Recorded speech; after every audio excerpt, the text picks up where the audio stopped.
Ndabasuje kandi mbifuriza ikaze muri amakuru ku buryo burambuye inshuti bakunze ubugingo TV1. Uyu ni umwanya makuru mu Kinyarwanda ku buryo burambuye. Nyibasuza ndi Fabrice Murana nayo. U Rwanda na Repubulika Iharanira Demokarasi ya Kongo byashyizeho amahame y'ubufatanye mu by'ubukungu. Leta Zunze Ubumwe za Amerika zatangaje ko u Rwanda na Repubulika Iharanira Demokarasi ya Kongo byashyizeho amahame agenga ubufatanye mu by'ubukungu mu karere ka Afurika y'ibiyaga bigari. Iyi ni intambwe yateye kuwa mbere Kanama 2025 hashingiwe ku masezerano y'amahoro ya Washington. Ibihugu byombi byagiranye ku 27 Kamena bifashishije muri Leta Zunze Ubumwe za Amerika. Biragaragara nk'uko byagenze mbere y'isinywa ry'aya masezerano y'amahoro muri Kamena. Amahame u Rwanda na Kongo byashyizeho tariki ya mbere Kanama ariyo azashingirwaho mu isinywa ry'amasezerano y'ubufatanye mu by'ubukungu. Minisiteri y'Ububanyi n'Amahanga ya Amerika yasobanuye ko aya mahame ariyo u Rwanda na Repubulika Iharanira Demokarasi ya Kongo bizagenderaho mu guteza imbere ubukungu n'imibereho myiza y'abaturage. Ibi bizagerwaho binyuze mu bufatanye mu iterambere ry'urwego rw'ingufu, ibikorwa remezo, ubucukuzi bw'amabuye y'agaciro, urwego rw'ubuzima, ubukerarugendo ndetse no kugenzura parike z'ibihugu. Minisitiri w'Ububanyi n'Amahanga n'Ubutwererane Ambasaderi Jean Patrick Olivier Nduhungirehe tariki 30 Nyakanga yasobanuriye abadepite b'u Rwanda ko u Rwanda na Kongo biteganya kugirana amasezerano yihariye y'ubufatanye mu by'ubukungu. Minisitiri Nduhungirehe yagize ati azaba ari amasezerano yihariye bya bindi by'ubufatanye hagati y'impande zombi, kongerera agaciro amabuye y'agaciro ndetse biracyaganirwaho. Turizera yuko n'impuguke zizumvikana kuri aya masezerano kugira ngo azashyirwe umukono mu minsi iri imbere. Mbere yuko u Rwanda na Kongo bishyiraho amahame y'ubufatanye mu by'ubukungu tariki ya 31 Nyakanga byahuriye mu nama ya mbere y'urwego rushinzwe kugenzura iyubahirizwa ry'amasezerano y'amahoro yabereye i Washington muri Leta Zunze Ubumwe za Amerika. Inama y'uru rwego yateguye indi zaba tariki ya 4 Kanama izahuza abagize urwego ruhuriweho rw'umutekano ruzaba rushingiwe gukurikirana iyubahirizwa ry'ibikorwa byo gusenya umutwe w'iterabwoba FDLR no gukuraho ingamba z'ubwirinzi u Rwanda rwashyiriweho Repubulika Iharanira Demokarasi ya Kongo. Amerika yagaragaje ko izi nama zombi zabaye muri iki cyumweru ari intambwe ikomeye mu gushyira ibikorwa by'aya masezerano y'amahoro, ishimangira yuko u Rwanda na Kongo biri mu nzira nziza igana ku bufatanye mu by'umutekano muri Repubulika Iharanira Demokarasi ya Kongo. Nshuti bakunze ubugingo TV1 duhinduye ingingo, ni munyemere tujye kuri inkuru n'ubundi ifite ihuriro na Repubulika Iharanira Demokarasi ya Kongo. Ifite umutwe ugira uti Kenya itunze koroba nyinshi ku isi. Repubulika Iharanira Demokarasi ya Kongo ubundi irazira iki? Ahabonetse ibirombe by'amabuye y'agaciro ubuzima bw'abahatuye buhita buhinduka ndetse n'abahakorera buhinduka mu kanya gato nk'ako guhumbya. Ariko Repubulika Iharanira Demokarasi ya Kongo ibitse koroba nyinshi ku isi, ariko iri mu bihugu bikennye ku isi. Nanone abasesenguzi mu by'ubukungu bemeza yuko ibibazo by'umutekano cyangwa se intambara n'ubukene biriyo ntaho bihuriye n'umutungo kamere iki gihugu gitunze, ahubwo bikomoka ku miyoborere mibi iyobowe na Perezida Felix Antoine Tshisekedi Tshilombo muri Repubulika Iharanira Demokarasi ya Kongo. Kuri Repubulika Iharanira Demokarasi ya Kongo bashimangira yuko ikibazo cy'umutekano muke uhamaze imyaka myinshi kidafite aho gihuriye n'amabuye y'agaciro, cyane cyane yuko nta gihe atabayeho kuva isi yaremwa ariko imvururu zidahari. Ariko ubu ngubu amabuye y'agaciro n'ubu ngubu akaba agiye, ariko Repubulika Iharanira Demokarasi ya Kongo ikaba idatera imbere. Abayobozi ba Repubulika Iharanira Demokarasi ya Kongo ntibasiba kuvuga buri munsi bavuga yuko kuba umutungo kamere wabo uri mu burasirazuba bwa Repubulika Iharanira Demokarasi ya Kongo bishobora kuba ibyo bituma ngo iyi ntambara cyangwa se imvururu imaze imyaka irenga 30 ari byo biyitera. Kenshi bagiye bashinja ibihugu by'abaturanyi cyane cyane u Rwanda na Uganda kugira uruhare muri izo mvururu hagamijwe gusahura umutungo kamere uhari. Ni ibintu ibi bihugu byombi bihakana byivuye inyuma, bigashimangira yuko imvururu zishingiye ku kibazo cya politike biri hagati y'abanyekongo ubwabo, kandi igisubizo kirambye kizashoboka bitewe n'ubushake bwabo n'ubundi bizava mu bisubizo by'abanyekongo mu ntambara y'ubukungu bw'imakaza ingufu zitangiza ibidukikije clean energy ikomeje gufata indi ntera hagati y'ibihugu byombi by'ibihangange ku isi. Amabuye y'agaciro arimo lithium na cobalt ndetse na copra irushaho kugenda akenerwa cyane cyane. Impamvu nyamukuru nuko ariyo yifashishwa mu bikorwa bya batiri zicaginga imodoka zikoreshwa umuriro w'amashanyarazi mu bikorwa by'ingufu zisubira renewable energy. Izi modoka nizo isi yose ihanze amaso mu guhangana n'ikibazo cy'imyuka mibi ihumanya ikirere ituruka ikoreshwa rya essence na mazutu. Sosiyete y'Abanyamerika Minghai Company igaragaza yuko muri 2025 lithium izaba ikenewe ku rugero rwa 76%, naho cobalt ikazaba ikenerwa ku kigero cya 53 mu gikorwa cya batiri. Uretse kwifashishwa mu bikorwa by'izo modoka, cobalt inakenerwa cyane cyane mu gikorwa cya telefone zigendanwa smartphone cyangwa se tablet cyangwa se mudasobwa cyangwa se laptop.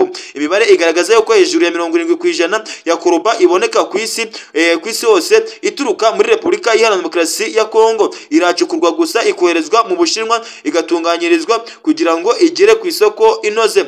Muri 2022 Repubulika Iharanira Demokarasi ya Kongo yaturutsemo 73% rya koroba yacukuriwe ku isi kandi yihariye toni miliyoni 6 muri toni miliyoni 11 za koroba byabarwaga ko izacukurwa ku isi yose muri 2023. Ziyongeraho toni miliyoni 6.6 za lithium iherereye mu mujyi wa Manano mu ntara ya Tanganyika. Hari andi mabuye y'ubwoko butandukanye ndetse umuntu atarondora ngo abashe kuba yarangiza, ndetse ushobora no kuba yacukura ntuyamare. Kuva iki gihugu kumva iki gihugu gitunze aya mabuye angana gutya ndetse n'imari cyuke ingana gutya ariko kikaba gikennye ku isi bigora benshi kubisobanukirwa. Repubulika Iharanira Demokarasi ya Kongo ikurikira Sudani y'Epfo, Uburundi, Central Africa mu kugarizwa n'ubukene ku isi bukabije. Ubundi Repubulika Iharanira Demokarasi ya Kongo yazize ubuyobozi bubi kuva kera na kare. Ubuyobozi bwa Repubulika Iharanira Demokarasi ya Kongo bwimitse icyene wabo ironda bwoko, ruswa no kudahakana ndetse no kudahana kuva ku myaka myinshi yari yarashize, byatumye imitwe yitwaje intwaro yiyongera muri Repubulika Iharanira Demokarasi ya Kongo. Umutekano urushaho kuzamba mu burasirazuba bw'iki gihugu kuva mu mwaka w'1994 ubwo Mobutu wayoboraga Zaire yanze kumva umuburo w'amahanga agaha ikaze intera hamwe n'abari abasirikare ba Juvenal Habyarimana bari bamaze gutsindwa n'ingabo za RPA zari zishamikiye ku muryango wa FPR Inkotanyi mu burasirazuba bwa Repubulika Iharanira Demokarasi ya Kongo bwatujwemo ex-FARU ntibwongeye gutekana. Impuguke mu by'ubukungu Teddy Kabureka yabwiye ikinyamakuru igihe ko amateka yerekana ko umutungo kamere ushingiye ku bintu bibiri birimo ahantu uri no gukoresha n'ikoreshwa ryayo. Yemeza yuko ibyo bintu ari byo bituma umutungo kamere ugira agaciro kandi ko intambara idaterwa n'umutungo kamere ahubwo iterwa n'izindi mpamvu zijyanye cyane n'imiyoborere mibi. Ati ahubwo intambara ibaye abantu bari mu bucuruzi bw'umutungo kamere bungukira muri ako kavuyo. Icyo gihugu gitekanye nta ntambara, ubucuruzi bunyura mu mucyo, akagurisha ku gaciro akagurisha mu giciro cyiza ndetse bikanyura mu mucyo adashyize mu bintu by'inyungu ziwe muri rusange cyangwa se akabikora asa nk'ashaka kwishayisha. Ibyo bituma wa mutungo kamere udafite ubusa uwufite aba yihaye amahoro ndetse iyo ufite agashaka kuzana ibintu byo kugenda ahohotera abantu aba yihaye intambara. Ubuse uwufite iyo habaye intambara bamugenda nyinshi. Abanyekongo barenga 32% bari munsi y'umurongo w'ubukene aho batunzwe na hegitare kuri aho batunzwe n'atagera kuri ku madolari 2. Imirire mibi ndetse no gutotezwa, uburezi n'ubuvuzi ndetse n'umuvuduko uri hejuru mu kubyara bikomeza kwisubira bigatuma habaho n'ubukene muri Repubulika Iharanira Demokarasi ya Kongo. Hejuru y'ibyo ariko hari n'imvururu zimaze imyaka irenga 30 mu burasirazuba bwa Kongo zimaze guhitana ababarirwa mu bihumbi anamagana, aho barirwa muri za miliyoni bavuye mu byabo bahungira mu bindi bice by'igihugu by'umwihariko mu bihugu by'abaturanyi ku isi hose ndetse hakazamo by'umwihariko igihugu cy'u Rwanda, cyane ko igihugu cy'u Rwanda gicumbikiye impunzi nyinshi z'abanyekongo.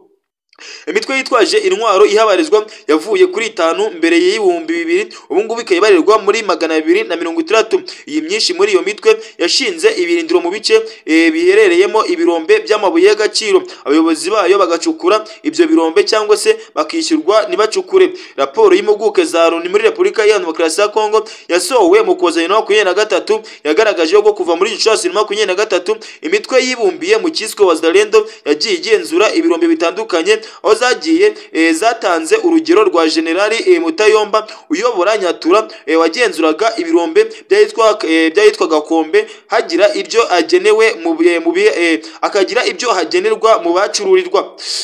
Zanagaragaje ko kandi zabonye abasivile baha ikaze abarwanyi ba Wazalendo mu birombe bya Rubaya. Zinasobanura ko muri ako gace abarwanyi ba Wazalendo bahoraga bakorana inama z'umutekano n'abayobozi mu ngabo za Repubulika Iharanira Demokarasi ya Kongo barimo uwita Sekibile Bihema.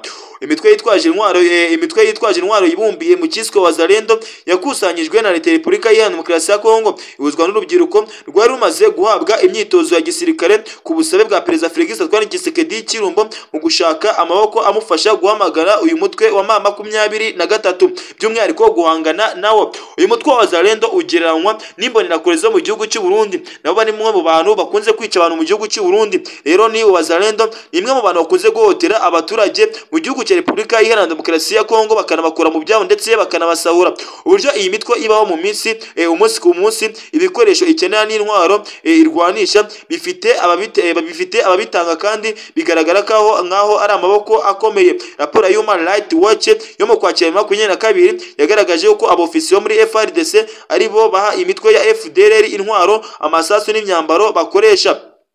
Ibyo byatumye irushaho kugira ingufu ndetse ikomeza kugenda yubaka ingufu zigiye zitandukanye, ikarema cyangwa se ikarema bamwe mu bantu muri Repubulika Iharanira Demokarasi ya Kongo bakagenda bongera ingufu kugira ngo bazabone uko bahungabanya umutekano w'u Rwanda. Igisirikare cy'u Rwanda giheruka gutangaza yuko FDLR ishobora kuba igizwe n'abasirikare barenga 10,000 ndetse n'9,000. Abari bo bagize FDLR, Christophe Mboso wahoze ayobora umutwe w'abadepite yigize gusaba bagenzi biwe guhagarika imikoranire imitwe yitwaje intwaro. Gusa abayobozi ba Kongo ko bakorana n'iyo mitwe nabo baba bafite ibihugu by'amahanga bakorana nabyo, by'umwihariko ibikaze biri mu ntambara y'ubukungu bikeneye cyane aya mabuye yo gucukurwa mu birombe birindwa n'iyo mitwe yitwaje intwaro, by'umwihariko muri iki gihugu cya Repubulika Iharanira Demokarasi ya Kongo.